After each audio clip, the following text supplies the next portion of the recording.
বন্দে পুরুষোত্তমম পরমপিতা রাতুল শ্রীচরণে প্রণাম জানিয়ে আপনাদের প্রতি প্রত্যেককে রানন্দিত জয়গুরু জানিয়ে শুরু করছি আজকের ইষ্ট প্রসঙ্গ। আজকে একটি ঘটনা আপনাদের সাথে শেয়ার করব। একজন ঋত্বিক দাদার মুখে আমি ঘটনাটি শুনেছি। একটি পরিবার শ্রী শ্রী ঠাকুর অনুকূলচন্দ্রের দীক্ষিত ছিলেন। স্বামী, স্ত্রী, মেয়ে, পরিবারের সবাই ঠাকুরের দীক্ষিত এবং স্বস্ত্যয়নী ব্রতধারী। মেয়েটি যখন উপযুক্ত হয় তখন তার বিয়ের জন্য অনেক পাত্র পক্ষ দেখতে আসে। যতবারই আসে মেয়ে স্বস্ত্যয়নী বলে বিয়েটা ক্যান্সেল হয়ে যায়। তো মেয়ে বাবাকে বলে, বাবা আমি কি দেখতে এতটাই বিশ্রী যে যখনই আমাকে দেখতে আসে সবাই বিয়েটা ক্যান্সেল করে দেয়। বাবা বলছে, না রে, ওরা আসলে তোর যোগ্যই নয়। সব কিছু দেখে ভালো লাগে কিন্তু মেয়ে নিরামিষ খায় সেটা ওনারা মেনে নিতে পারেন না, তাই বিয়েটা ভেঙে যায়। তারপরে ফাইনালি যখন ওর বিয়ে ঠিক হয়, একটা অদীক্ষিত আমিষ খাওয়া পরিবারে মেয়েটির বিয়ে ঠিক হয়। খুব সুন্দরভাবে বিয়েটা হলো। বিয়ের পরে যত দিন যাচ্ছে মেয়েটির শাশুড়ি মা, মেয়েটির স্বামী সবাই তাকে অত্যাচার করতে থাকে। শাশুড়ি মা তো বারবার বলেন, ছেলেকে বলেন যে মেয়েটিকে ছেড়ে দিতে, বলেন যে বাবা তুই ওকে ছেড়ে দে, আমরা একটা আমিষ খাওয়া একটা মেয়ে পরে তোকে বিয়ে করিয়ে দেব। শাশুড়ি একদম সহ্য করতে পারে না যে মেয়ে নিরামিষ খায়। দিন যাচ্ছে এরকম করে শাশুড়ি প্রতিনিয়ত ছেলেকে বলতে থাকে মেয়েকে ছেড়ে দেওয়ার জন্য, আবার নতুন করে বিয়ে করাবে। সেই অত্যাচারিত হওয়া মেয়েটি প্রতি মুহূর্তে ঠাকুরের নাম করতে থাকে। একসময় তার স্বামী তাকে ইষ্টভৃতি করতেও বাধা দেয়। সে লুকিয়ে লুকিয়ে করে এবং সে সবসময় কয়েকদিন পরপরই দেওঘরে যেতেন। অনেকবার এরকম হয়েছে যে দেওঘরে গিয়ে শ্রী শ্রী দাদা তখন ছিলেন আচার্যদেব। তো শ্রী শ্রী দাদাকে সেই যে আমি আর পারছি না, মাঝে মধ্যে মনে হয় যে মরে যাব। শ্রী শ্রী দাদা তখন মেয়েটিকে বলেছেন যে তুই ঠাকুর ধরিসনি? মেয়েটি বলল, আগে ধরেছি। বলছেন ইষ্টভৃতি করিস? বলছে হ্যাঁ করি। বলছে নাম ধ্যান করিস? বলছে হ্যাঁ করি। জিজ্ঞেস করলেন কতটুক সময় করিস? বলছেন যে সকালে প্রার্থনার আগে 5 মিনিট এবং সন্ধ্যার সময় প্রার্থনার পরে 5 মিনিট। দাদা তখন বললেন যে না, 5 মিনিট হবে না, তোকে প্রত্যেকটা মুহূর্তে নাম করতে হবে গভীরভাবে। তুই কেন ভাবছিস এসব নিয়ে? তুই স্বস্ত্যয়নী পালন করছিস, ইষ্টভৃতি করছিস, নাম করছিস, তাহলে তুই এত ভাবছিস কেন? সেটা তো ঠাকুর ভাববেন। তুই শুধু ঠাকুরকে মাথায় নিয়ে চল। দিন যাচ্ছে, প্রায় বছর 3 হয়ে গেল, মেয়েটি মা হচ্ছেন না, তার সন্তান আসছে না।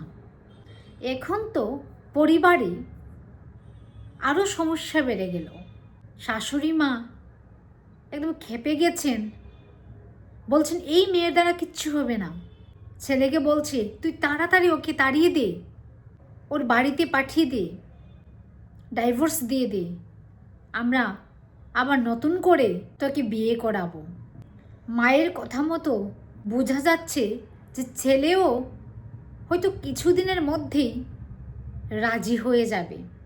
মেয়েটি আর থাকতে না পেরে প্রচণ্ড যন্ত্রণায়, কষ্টে, জ্বালা যন্ত্রণায় দেখা গেছে পরিবারে তাকে আরও অত্যাচার বেশি করে সহ্য করতে হচ্ছে। প্রচণ্ডভাবে মারধর, অনেক সময় প্রায় ঘর থেকে তাড়িয়ে দেওয়া হতো। আবার সে ছুটে যায় দেওঘরে। গিয়ে যখন আবার নিবেদন করেন শ্রী শ্রী আচার্যদেবকে, তখন শ্রী শ্রী আচার্যদেব পাশে থাকা একজন দাদাকে বলে দেন যে একজন ডাক্তারের নাম্বার দিতে। ওই দাদা ওই মাটিকে একজন ডাক্তারের নাম্বার দিয়ে বলেন যে ওনার সঙ্গে যোগাযোগ করতে। তারপর মাটি সেই ডাক্তারের নাম্বার নিয়ে গিয়ে কলকাতার একজন নামি দামি ডাক্তার, উনি সেখানে ছুটে যান সেই ডাক্তারের কাছে। স্বামীকে তো কিছুতেই রাজি করানো গেল না, তো তিনি একাই গেলেন। ওনার রিপোর্ট এইসব দেখার পর ডাক্তার ছুঁড়ে ফেলে দিলেন, বললেন আপনি কখনো মা হতে পারবেন না। এই কথা শুনে মাটির মন আরও ভেঙে গেল। পরিবারে যখন জানতে পারল শাশুড়ি মা এবং স্বামী, ওনারা তো আরও পেয়ে বসলো। এবার বলছেন যে এবার তো সুযোগ আছে, ওকে ছেড়ে দে, ও কখনো মা হতে পারবে না, আমরা তোকে আবার নতুন করে একটা বিয়ে করিয়ে দেব। ওই মাটি কাঁদতে কাঁদতে আবার ছুটে গেলেন। তিনি সবসময় সব কিছুই আচার্যদেবকে জানিয়ে রাখতেন। আবার ছুটে গেলেন আচার্যদেবের কাছে, গিয়ে বলছেন যে ডাক্তারবাবু বলছেন যে আমি কখনো মা হতে পারবো না। শ্রী শ্রী দাদা তখন বলছেন যে এই কথা কে বলল তোকে? ডাক্তার বলেছেন যে তুই মা হতে পারবি না। ওই মাটি বলছেন যে আজ্ঞে হে, ডাক্তারবাবু বলেছেন আমি কখনো মা হতে পারবো না। দাদা তখন বললেন যা, তুই বাড়ি যা, তারপরে কদিন পরে তুই আসিস আমার কাছে। ওই মাটি দাদার কথা মতো বাড়ি চলে গেলেন। মাস দুয়েক পর, মানে বাড়ি যাওয়ার পরে ওনার অত্যাচার আরও বেড়ে গেল।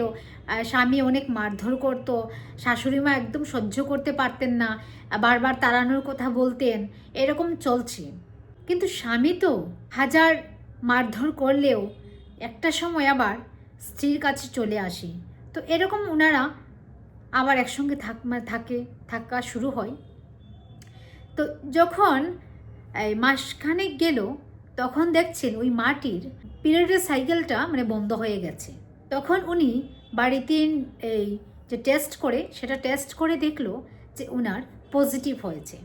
তো সেটা নিয়ে উনি গিয়ে আগে যে ডাক্তার বলেছিলেন সেই ডাক্তারের কাছে গেলেন এবং গিয়ে দেখালেন যে ডাক্তারবাবু এই বিষয়। ডাক্তারবাবু তো বললেন যে না, এটা কি করে সম্ভব, এটা তো সম্ভব হতেই পারে না। ডাক্তারবাবু বিশ্বাস করেনি, আবার পুনরায় একটা সোনোগ্রাফি করাতে বলেন। উনি সোনোগ্রাফি করে দেখলেন যে না, ঠিকই আছে, ওই মাটি প্রেগনেন্ট। এবার যখন এই খবরটা স্বামীকে এবং শাশুড়ি মাকে সবাইকে বললেন, ওনারা তো খুশিতে একদম পাগল। আস্তে আস্তে ওনারা বৌমাকে ভালোবাসতে শুরু করেন।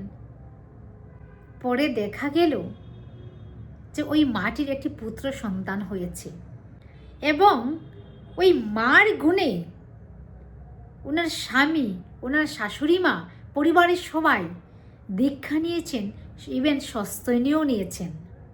সত্যি এটা একটা অলৌকিক ঘটনা না বললে হয় না। ঠাকুরের দয়ায় সব কিছুই সম্ভব। তিনি চাইলে সব কিছু করাতে পারেন, শুধুমাত্র আমাকে তাকে ধরে রাখতে হবে। যত প্রতিকূল অবস্থায় আসুক না কেন, যত খারাপ পরিস্থিতি আসুক না কেন, আমাকে আরও জোর করে তাকে আঁকড়ে ধরতে হবে। তবেই কিন্তু অসম্ভব সম্ভব হতে পারে। যারা তাকে প্রতিনিয়ত অত্যাচার করতেন, যারা প্রত্যেকটি মুহূর্ত তাকে ঘর থেকে তাড়ানোর কথা ভাবতেন, যারা তার সস্তনের জন্য সে একটা মাত্র, উনি নিরামিষ খেতেন বলে ওনাকে একদম পছন্দ করতেন না, আজকে তার গুণে, তার ব্যবহারে ওনারা দীক্ষা নিয়ে সস্তনে নিয়ে নিয়েছেন। তাই আমাদের জীবনে তাকে ধরা এবং তাকে প্রতি মুহূর্তে ধরে রাখা ভীষণ প্রয়োজন।